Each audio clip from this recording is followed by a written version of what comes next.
ஆடு மேய்க்கும் போது இல்லையே, தற்செயலா போர்க்களத்துக்கு போனாரு, துதிச்சுக்கிட்டே போனாரு. அல்லேலூயா. போர்க்களத்துல கோலியாத்தை பார்த்தாரு, துதிச்சுட்டே பார்த்தாரு. கோலியாத் சத்தத்தை கேட்டாரு. உடனே அவருக்குள்ள இருந்த வைராக்கியம் எழும்பியது. உங்க ஒவ்வொருக்குள்ள வைராக்கியம் இருக்குதுங்க. நீங்க உண்மையா இயேசுவை ஏற்றுக்கொண்டவங்கன்னா உங்களுக்குள்ள வைராக்கியம் இருக்குது. இந்த வைராக்கியம் ஏற்ற வேளையில உங்களை எழுப்பும்.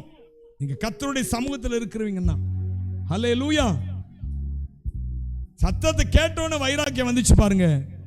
கோலியாத்தோட சண்டைக்கு போனாரு, ஜெயிச்சாரு. ஒரு நாள்ல உயரத்துக்கு போயிட்டாரு. அல்லேலூயா. கர்த்தர் நமக்கு வாக்கு கொடுத்திருக்கிறாங்க. நீ வாளாக்காமல் தலையாக்கப்படுவீங்க. நீங்க வாளாக்காமல் தலையாக்கப்படுவீங்க. ஆமென் சொல்ல மாட்டீங்களே? நீங்க இருக்கிற இடத்துல உயர்த்தப்படுவீங்க. நீங்க இருக்கிற இடத்துல எல்லாரும் பார்க்கத்தக்கதாக செல்வாக்குள்ள ஆளா மாறுவீங்க. உங்க தெருவில், உங்க குடும்பத்தில், உங்க சந்ததியில உங்களை குறித்து சொல்லுவாங்க. அல்லேலூயா. உங்க சந்ததியில உங்களை குறித்து சொல்லுவாங்க. நீங்க ஊழியத்தை செஞ்சு பாருங்க.